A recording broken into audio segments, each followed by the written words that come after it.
SuperTalk Mississippi media production. Does that tree have you worried? Want to get it cut down before the next storm? You need to call Max Tree Service and Land Management for your free estimate. Don't wait till it's too late. Call us today at 601-695-1717 or check us out on Facebook. Max Tree Service. And now, Sports.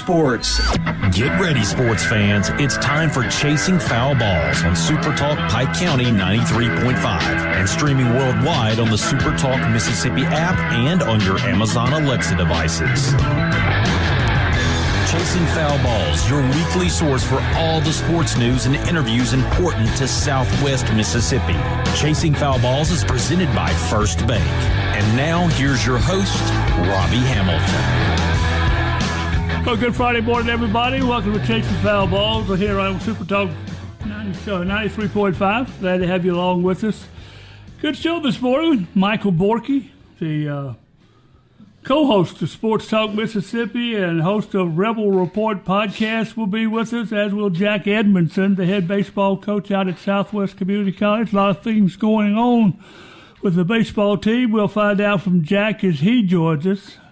Don't forget that you can listen to Chasing Foul Balls here on SuperTalk 93.5. Go to their website. On the top right-hand corner, it's Listen Live. You can click on there and take a listen there. And don't forget, all the programs are on podcast. Just go to your favorite place, whether it be Amazon, Apple, or Spotify. You can listen to all the Chasing Foul Balls programs. And also, make sure you check out our Facebook page, Chasing Foul Balls. You'll catch up what's going on all across the state and the South, going on in the sports all during the week. Now, that said, with me this morning, to my left, TP himself in his dress overalls. How are you, Richard Hay? I'm just fine, Robbie. Boy, did you get those for Christmas or those are?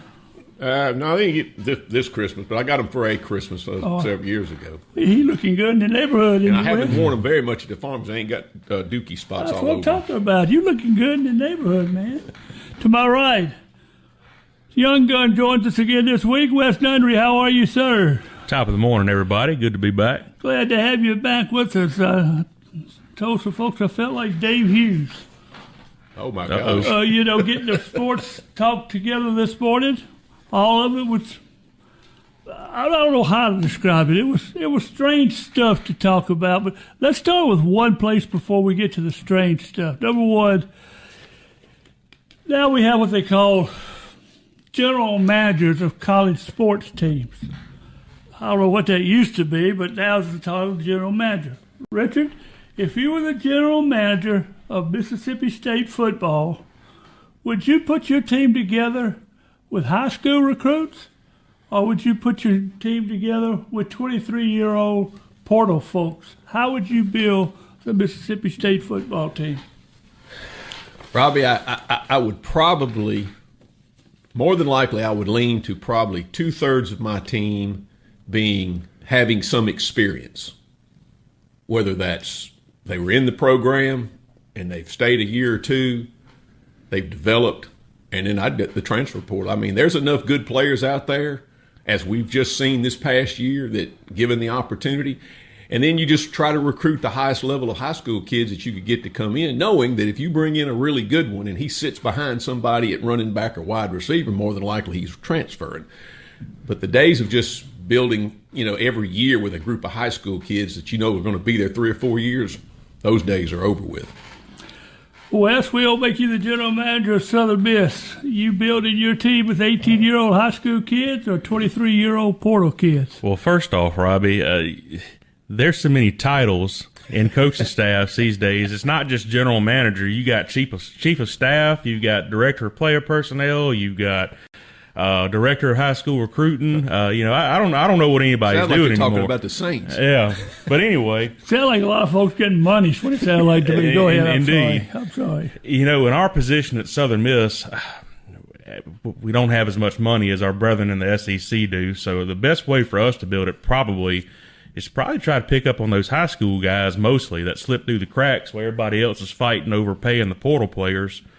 And get our talent that way, and then just pick and choose and cherry pick if we need to plug and play with a guy, go pay him But I would say 70% of our roster probably still needs to be high school. 70% needs high school. When you look at revenue sharing, is real sharing real money, or is it some type of, I'm not going to call it, say fake money, but is it real money that a guy, you see that he's going to get $2 million this year? Is it real money, or is it in some form fake money?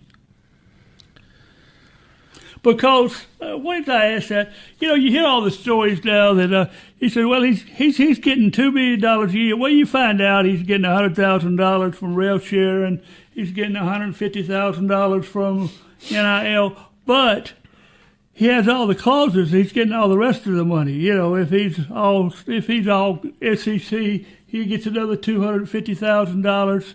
If he's all this, he gets this.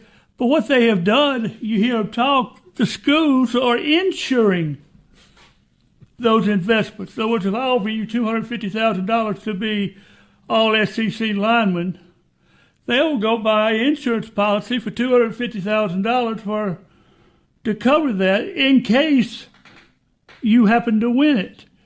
So is it real money that you guaranteed, or is it just, I hate to call it fake money, but it's money out there that you may get if you come through, but yet the school is really not going to be responsible for the money in the first place?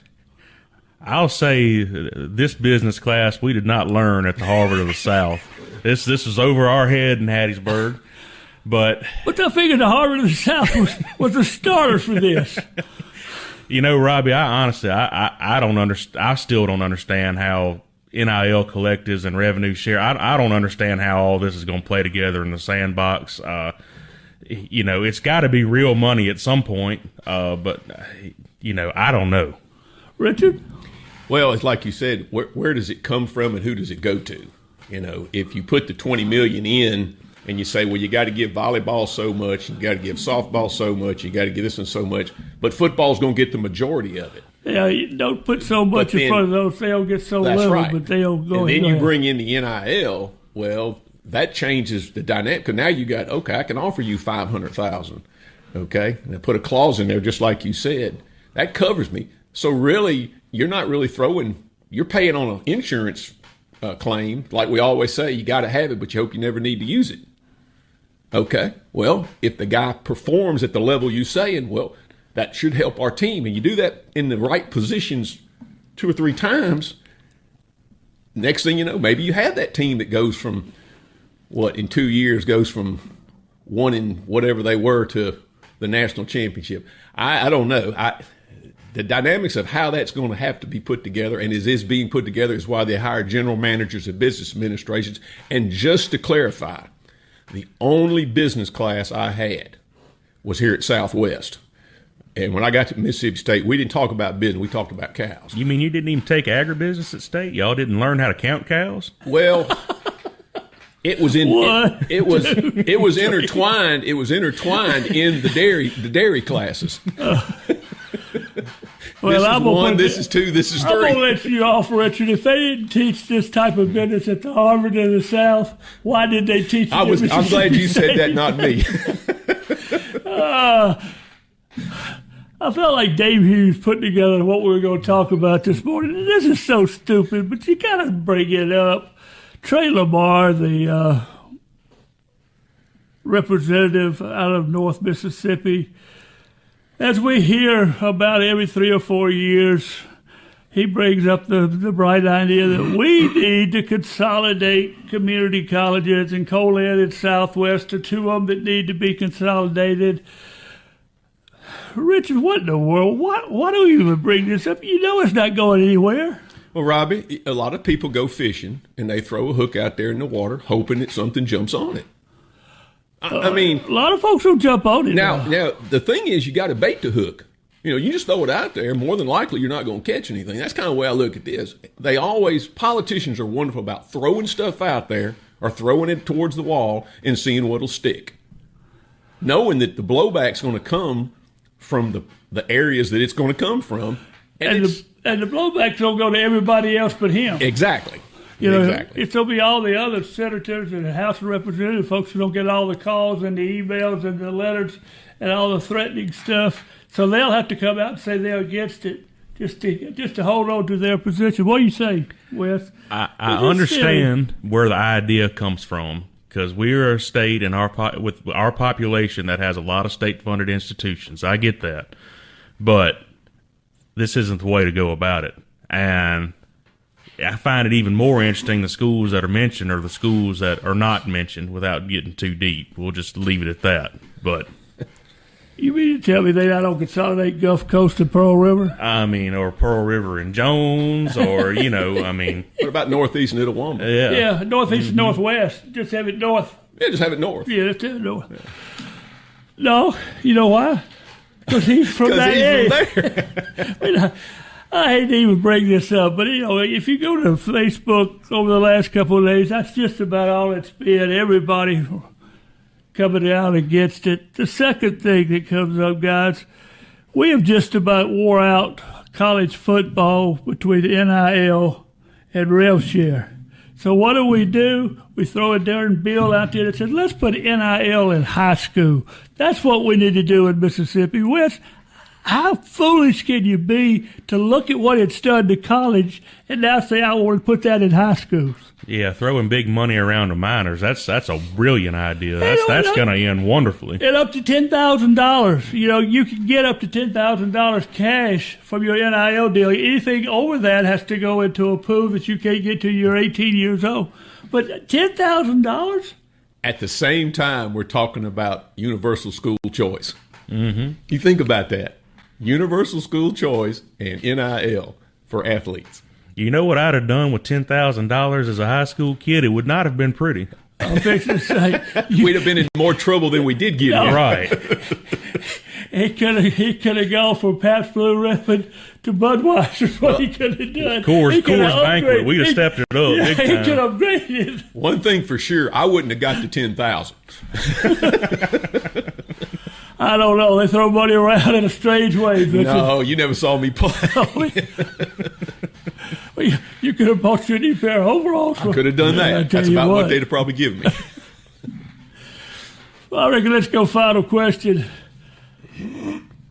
Number one conference in college sports. Is it the Big Ten now, winning the last 3 national championships?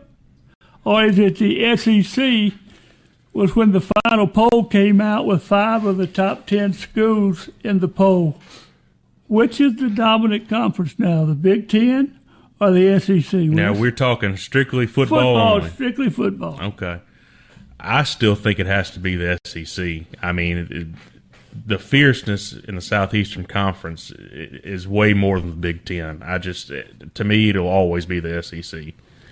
I think for what gives it to a slight edge to the SEC, I would probably grant you that maybe the Big Ten top 2 or 3 or maybe very equal. The problem is there's 6. It's the lower half that I've always said is what separates.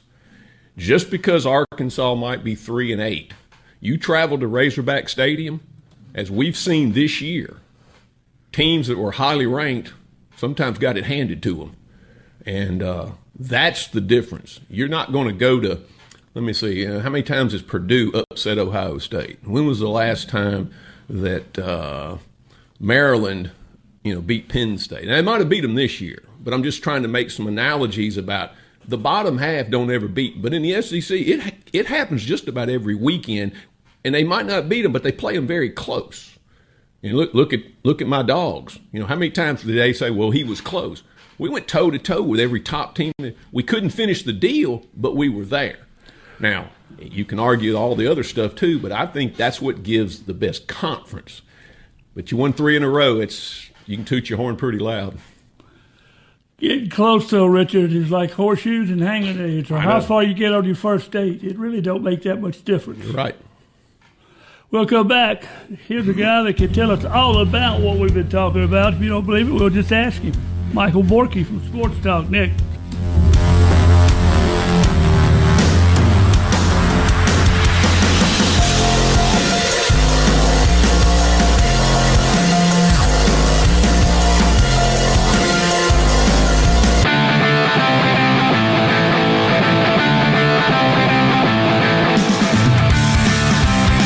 Good Friday morning, everybody. SuperTalk, Pike County, 93.5, chasing foul balls. Glad you could be with us on this Friday morning. It's kind of a rainy Friday morning here in southwest Mississippi. It's supposed to get a little chilly and A little? possibly a little ice. Who knows? Every time you look at that map, we're in a different place on the map. 17's not little. Well, when you sit in your recliner in Summit with your electric blanket pulled okay, on, all that's right. little. We're not built for 17 down here. We don't know how to deal with that. I got plenty of, I reckon you call it insulation. But after my heart attack, all the blood thinners took all the insulation away. So I'm in trouble when it gets cold now, that's for sure. Join us on the phone, the co-host of Sports Talk Mississippi and the host of Rebel Report podcast, Michael Borkey. How are you, Michael? Just, hunkering down, getting ready for Snowpocalypse 26. Snowpocalypse, I like that. That's a good word. Let me ask you this question. First of all, we just got through discussing here revenue sharing and NIL money. Is it real money or is it some form of fake money that these kids are being offered? Well, so it's real money that they actually get, but there is a lot of super overinflated dollar amounts that are going around about what certain players are getting. So, yeah, they're getting real money, but this idea that a transfer linebacker is getting over $2 million is nuts. That's just not accurate. But quarterbacks are at a premium, multi-million-dollar contracts for sure. I mean, you've got players like Keywan Lacey at Ole Miss, I think is going to be a $2 million player this year. But he's a rare exception. He's not the norm. But it's the offering of real money, and the schools have gotten very, very creative about how they're going to guarantee that money with insurance policies and everything else you can think of. Oh, yeah. I mean, there's a lot of ways to get around the revenue sharing number. There's a lot of ways to get around that. There's, you get a friendly company to give an endorsement deal to a player and stuff like that. And then, of course, you have the allotted rev share amount. There's a lot of creativity going on. And ultimately, it's doing whatever you can do to generate a competitive advantage for your team in recruiting and getting the best players. Will Trinidad Chambliss be the starting quarterback when Ole Miss takes the field next year? Nothing is ever 100%, but if I had to bet right now, I would bet everything I had on that answer being yes. I expect him to be the quarterback at Ole Miss, whether it's through the NCAA appeal, which there's growing optimism that Ole Miss is going to win that. But if they don't, they have a very compelling case in court. And I don't love some of the things that have happened with judges, like this Alabama basketball player. It's an absolute joke. He played at Alabama, left, has signed 3 different contracts with NBA organizations, played last Saturday for an NBA organization, and is now going to play for Alabama tomorrow. That's ridiculous. What Trinidad Chambliss is asking for is to have the rules from Division I or the FBS applied to his year at Division II. And that is something that a judge will look at and wonder, wait a minute, why are the medical red shirt rules and then the reporting rules different for Division II and the FBS? That doesn't make any sense. It's a very compelling case. He will win that, and that's not precedent setting. That is just the rules being applied equally across divisions. But when you're getting these legal injunctions where a professional basketball player with three different contracts with NBA organizations getting to play college again, that's ridiculous. Michael, this is Wes Nunnery here. To keep with the theme of the craziness that's going on in college sports right now, what are your thoughts on the recent proposal of allowing a kid to now play in 9 games and keep his red shirt? What are your thoughts on that? So that is, I think anyway, it is easing into you have 5 years to play 5. So I think what they're trying to do and what they're going to do is eliminate the redshirt rule altogether, where you can play as many games as you want, and you can just play 5 years instead of having this, well, you get 4 years, you can redshirt. I think they're easing into that, because if they gave a blanket, well, there's no more redshirts, 5 to play 5, without this buffer year, you're going to have, hundreds, if not thousands, of high school kids with nowhere to go. Guys that usually would get scholarships when you just grant just a blanket extra year could create issues. So that's why they're easing into this a little bit. They are going to go to, you just have 5 years and there's no more redshirting. Michael, this is Richard Hay. For this moment and this conversation, we're going to deem you the commissioner of the college football playoff, not the NCAA, the college football playoff. What things and what guidelines would you institute to maybe rein in some of this wild west we're having now with signing dates and portals, and what's some things that you would change from the college football playoff end?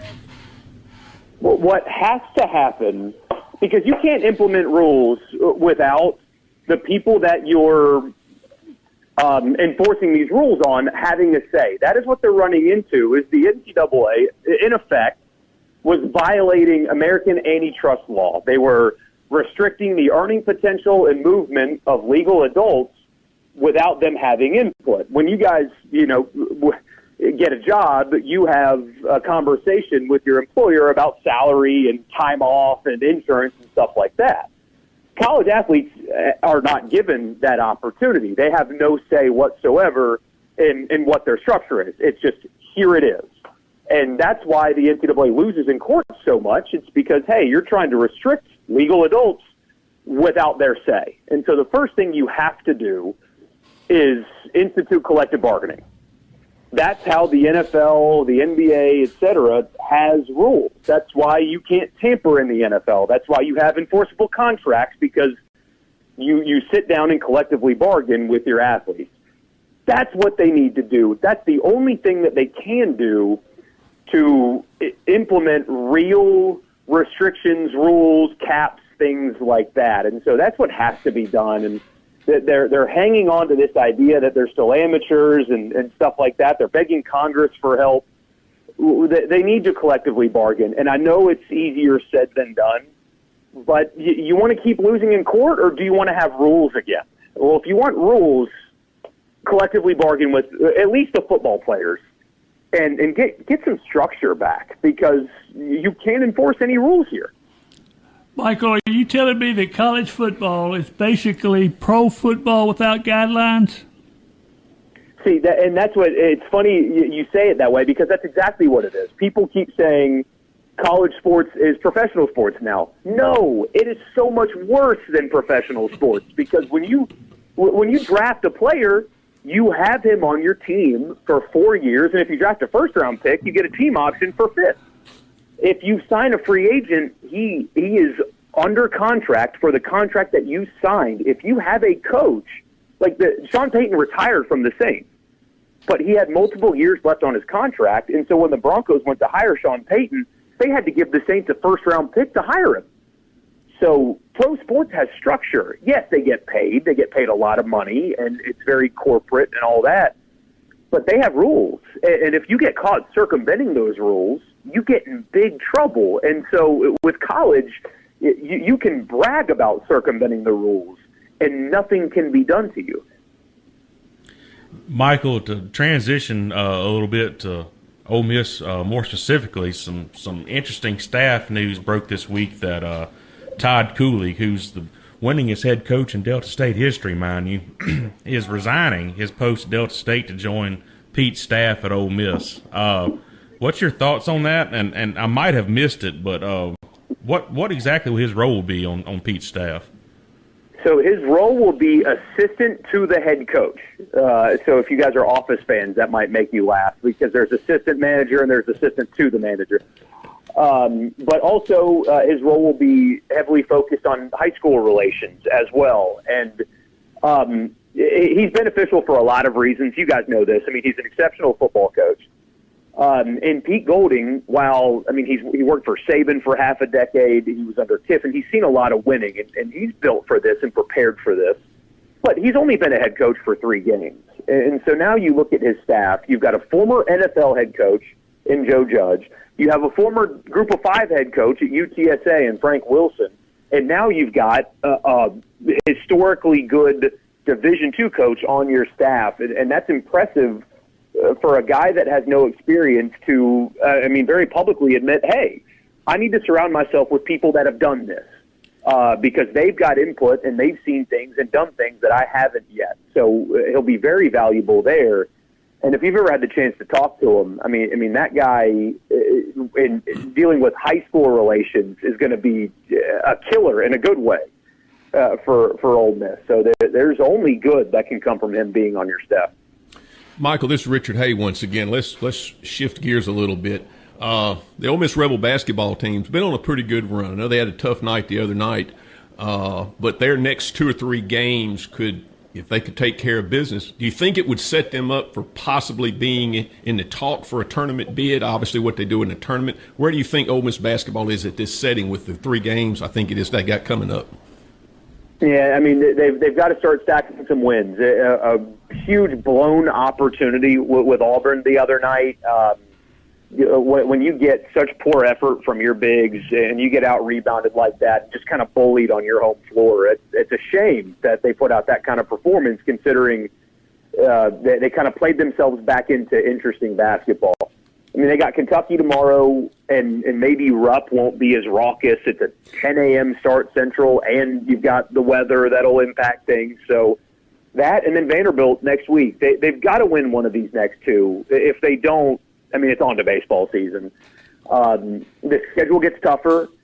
Luckily for them, the SEC, even though it's a step back from what it was a year ago, is still, numbers-wise, the best and deepest league in college basketball. So there's a lot of opportunities to get net-building wins, but they've got to get them, and they've got to get better efforts from Malik Dia in particular. He can't be unplayable on your home floor in a winnable game much more. They don't have that much margin for error because of non-conference losses, but they've got to get more out of him in particular if they're going to play interesting games, because that was just, it was unacceptable the other night. Let's take a step back, Michael, to basically the football. What's the most important date now? Is the most important date the National Signing Day, or is the most important day for college football the portal opening date? It's the portal window. That's more important now than the high school signing day. Now you're seeing it all over anyway, but Indiana winning the title with a lot of portal guys, a lot of older guys, that's how you win now in college football. I mean, this was supposed to be a rebuilding year for Ole Miss, and they won 11 regular season games. And I think a big part of that was how old they were. You look around, and they had a bunch of 22-year-olds on that field. And so amassing a roster with a lot of experience and a lot of age, I think, is the new key to roster building now. And frankly, it doesn't really matter where they come from. Fernando Mendoza was at Indiana for a year. But he's an adult in the room, and a guy like him is so much more valuable than getting a 5-star high school quarterback. How much more valuable is Trinidad Chambliss to Ole Miss than Deuce Knight in 2026? Knight's super talented, but Trinidad's going to be 23 years old. He's an adult, and that veteran presence is you're seeing that now. That's more important. That's why Indiana won. Indiana won because they had a bunch of adults on their team, and even though they lacked in talent compared to their opponents, they didn't make mistakes. They were so well prepared and so well structured, and that is attributed, of course, to coaching. But a veteran roster is easier to get to buy into the process than a bunch of 18 and 19-year-olds. To quote Sports Talk Mississippi, what happens to the kids? Yeah. What happens to the high school kids? Where are they going to go now, since most of the scholarships will be taken up by portal kids? Where do the high school kids go now? The same number of scholarships are available. What they need to do, and I think what they need to realize, and unfortunately a lot of them have people in their lives that either don't understand or don't have their best interest. There's an obsession with going somewhere and playing right away. And I don't know what it's going to take to get the freshmen in particular and the sophomores to get out of that mindset. But that's why you see so much movement, and that's why you've got schools that are reluctant to invest a whole lot in a freshman class in the same way that they used to anyway, because, well, they're going to get mad that they're not playing and leave anyway. So I don't know what it's going to take. Maybe the lack of opportunities is going to make these guys realize that, maybe I do need to stay where I am and develop. And if I don't play until I'm a junior, so be it, because the NFL doesn't care if I've played for 3 years. They care about what I am right now for them. And when you're moving 3 schools in 3 years because you're upset about playing time, you're not getting developed, and you're sending red flags to coaches and to the league. And so what I hope is that's where the change comes, is these young athletes realize, it's okay that I'm not playing as a freshman. But playing in Kirby Smart's organization, for example, is a good thing for me as a player. And so even if I don't play until I'm a junior, this is where I need to stay to develop. And that's the problem right now, is they're getting bad advice from people that think that because they were a star in high school, they should be a star in college right away. And that's not how it works, and I hope that changes. We're all playing numbers now. Is it 12, 16, 24? What's the college football playoff number? What number does it need to be?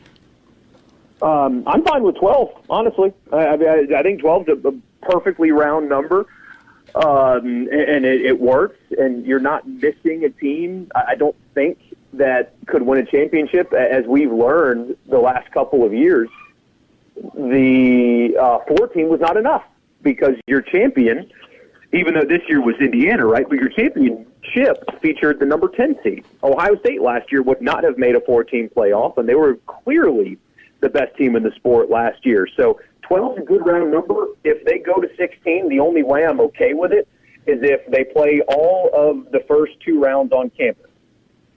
Otherwise, that's too much, too. Michael Borkey, Sports Talk Mississippi, and also host of the Rebel Report podcast. How do they get your work, Michael? Where do you get it from? Wherever you get your podcast, just search Rebel Report in your podcast app, and you can get that there. And, of course, on your 12 SuperTalk stations every day from 3 to 6. Thank you, Michael. Appreciate you taking the time to be with us this morning. We appreciate all the information. Of course, guys, anytime. Michael Borkey from Sports Talk Mississippi. We'll come back. We'll talk a little community college baseball right after this with Jack Edmonson.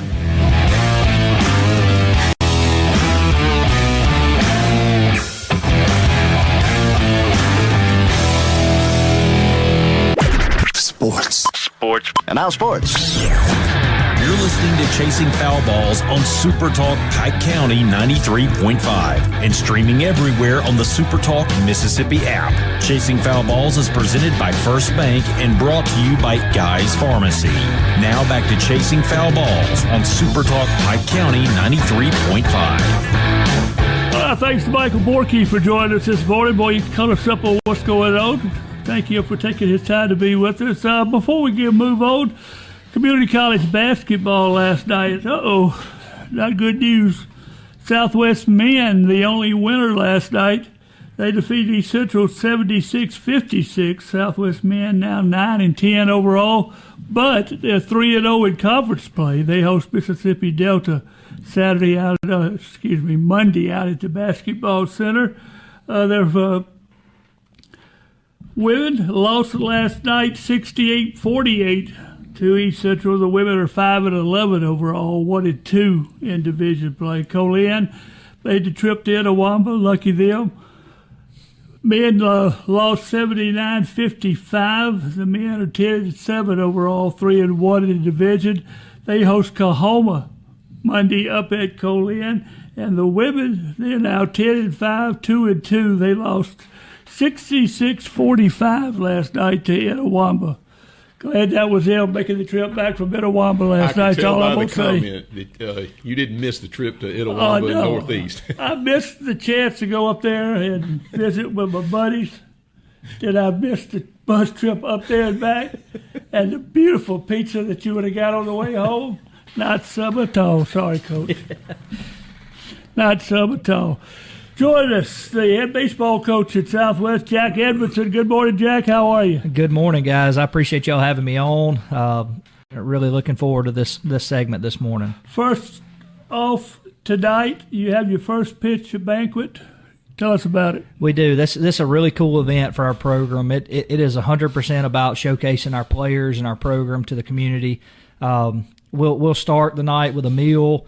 We have Matt Reiser, the head coach at the University of Memphis, coming down to speak to us, and then we'll finish it up with an auction. So we have a lot of cool things going on, but again, the main thing is just to showcase our program to the community and let them, like I told them yesterday at practice, they get to dress up, clean up, and go stand in front of people and just showcase who they are and enjoy the night recognizing them. You have a lot to show out at Southwest as far as baseball. You got this. The stadium finally kind of finished like you wanted to get the season started, but also you're going to add a new scoreboard out there this year. Tell us about that. We are. That's exciting. The whole thing is exciting. I know when I started here 5 years ago, I knew that there needed to be some improvements made, and just to compete with the other schools in the state and the country. And I really never thought that it would happen this fast, and I'm very grateful that it has. But we have a 400-seat grandstand area, all chairbacks with an awning over it, big press box. We have put a new fence all the way around the field. We put brick all the way around both dugouts and put brick columns down the sides. And now we do have a new scoreboard and video board going up in left center field. It's going to be a very big structure. We're excited about that because we were glad that we were able to do a new scoreboard with the video board on top of it. I think the whole structure is going to be a little over 40 foot from the ground, and it's the video board part is 12 foot tall by 26 foot wide.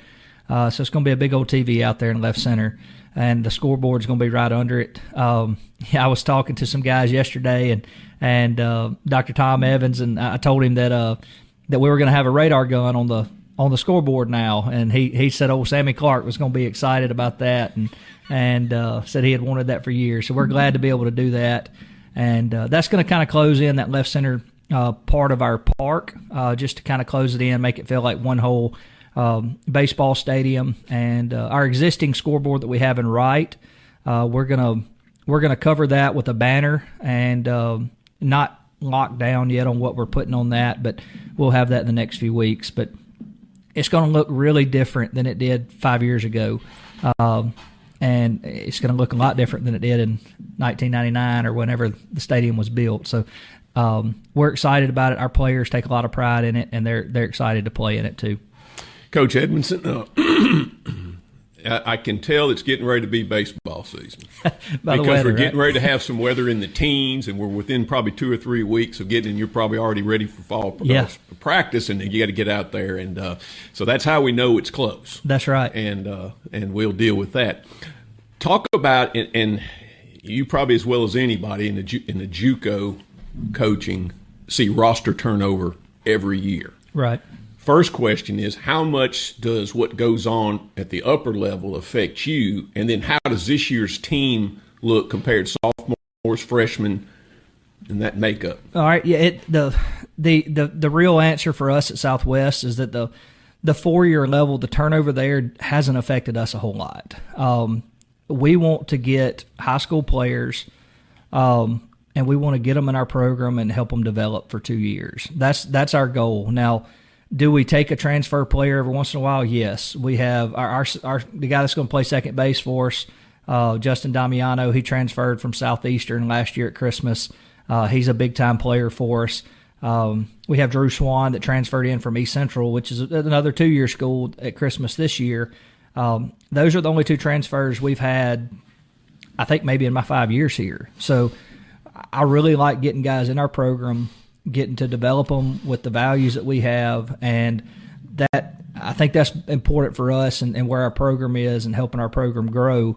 I want to grow it from within, and we try to get guys that are as close to Southwest Mississippi as we can, just because of the sense of pride that comes with it, and that's how we've kind of tried to build it. So the turnover for us, we're going to lose half our roster every year.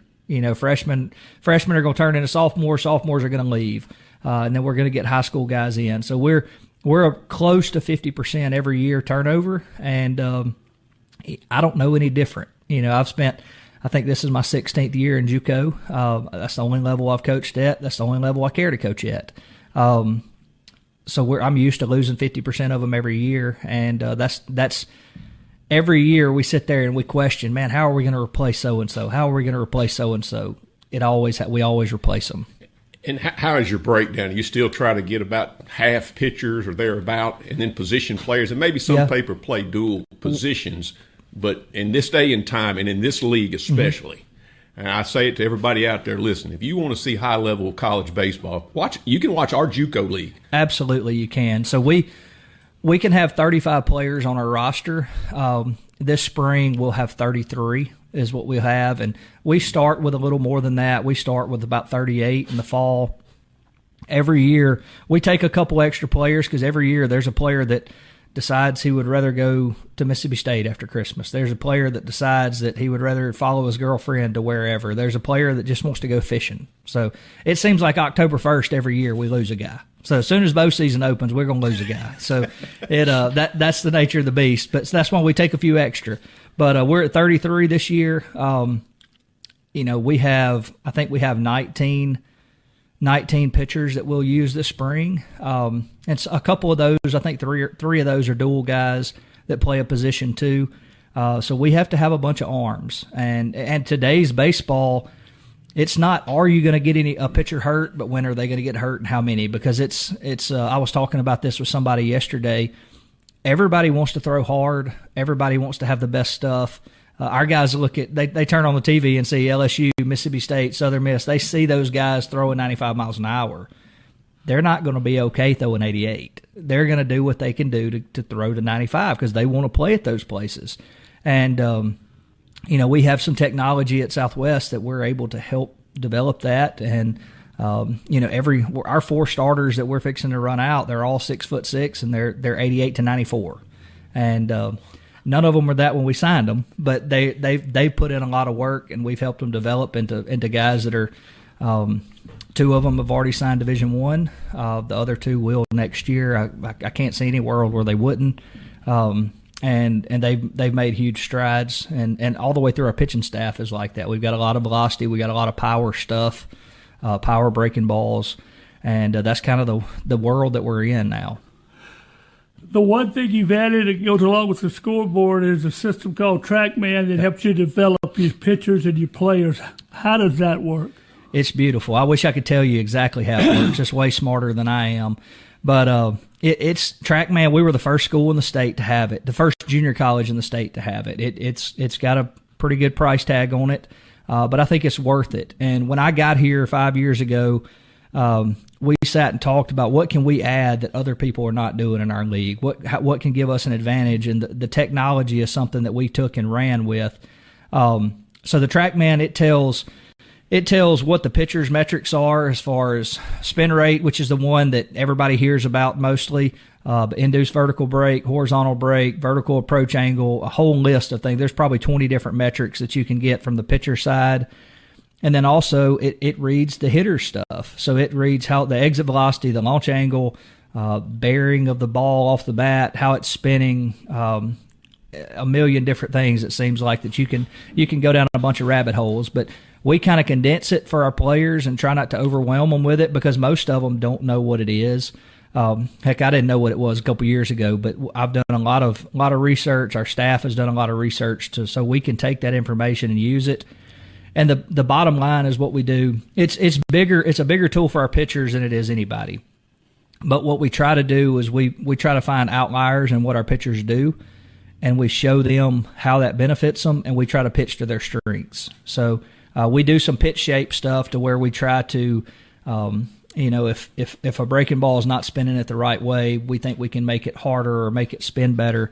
We'll work on some grips and things like that with the TrackMan, and I've seen a lot of improvement this year with that specifically. So that's helped us get guys recruited because all the 4-year schools are using TrackMan. They're using it, and when we call and say, I'll use Matt Newman from Brookhaven Academy, for example.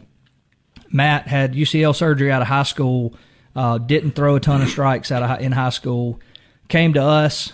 We were actually looking at a picture of him just a second ago before I came over here 2 years ago, and he weighed about 165 pounds, and now he's 6'6", 215, I think, and he's 90-94, and he signed with Louisiana Tech. Well, he doesn't have any college stats yet, so we can talk to Louisiana Tech and say he's 6'6", he's 90-94, and they look at us and say, well, so is everybody else in the country that we're looking at. So what's different about Matt? Why should we take Matt? And we have the information to say, well, Matt's the size, the velocity's there, and he throws a breaking ball that spins at almost 3,000 RPMs. That's above the big league average. His four-seam fastball has over 20 inches of induced vertical break. His two-seam fastball has 24 inches, I think, of horizontal break, which is the sink that everybody used to talk about. And then he also throws a changeup for this percentage of strikes. So it shows that he's got 4 pitches that he throws for strikes, and 3 of those pitches are elite pitches. So that gives us some credibility there, and when we're pushing guys to the next level. Y'all had all that information up at Mentor Gay Youth Complex in Summit, didn't you, when you were coaching? No. And to Coach's point about development, my 2 boys played here at Southwest many years ago, and they were able to develop and move on to a 4-year school. And we didn't have all that technology. Yeah. But my question now is the one thing they benefited from. They had a really good hitting lineup, but speed at the top of the order was right. our ultimate thing. We could put 4 guys at the top of the order that could steal 30 bases if they'd have let them. We could score a lot of runs and the ball never leave the infield, which we did many times. So, and I know now it's all, if velocity is the pitching thing, now it's the dinger, it's the long ball. If you put a bunch of guys on base, just get one. So where's the lineup makeup at? It's, as you know this, our field is the biggest one in the league, and it's a graveyard most days. So we structure our lineup for that. We stole over 200 bases last year, which was second in the country. We had Jake Milestrup stole 56. He's the leader at Southwest, and that's hard to beat.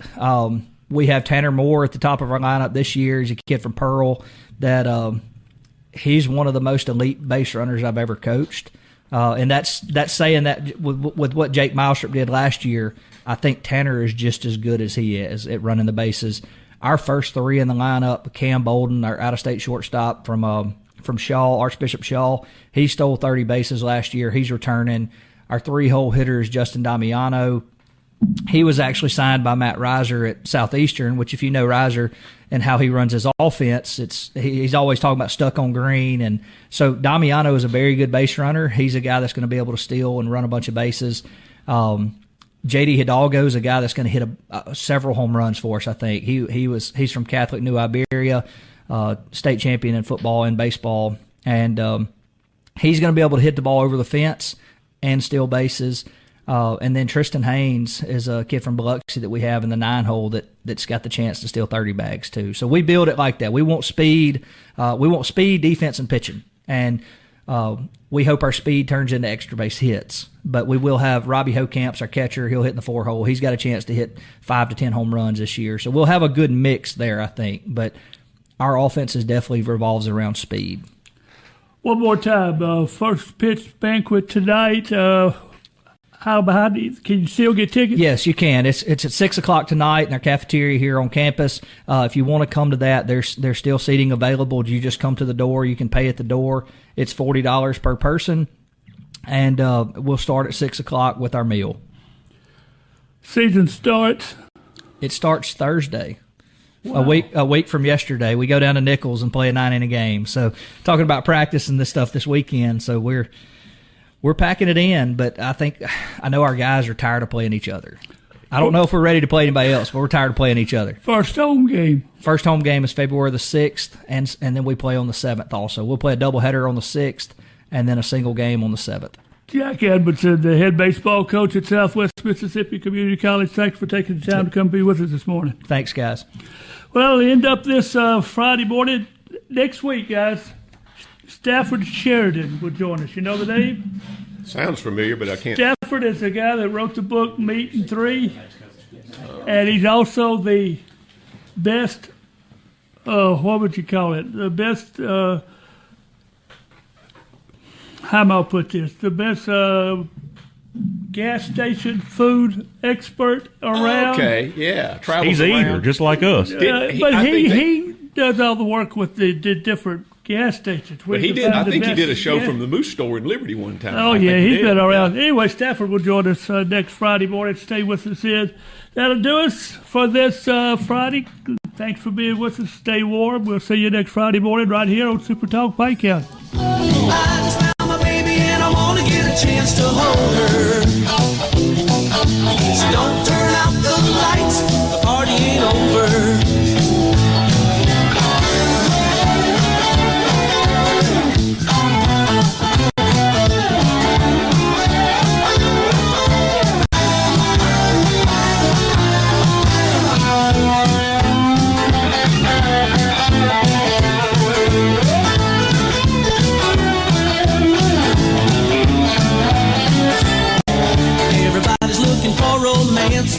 I just want a little time to dance, and tomorrow we can sleep all day.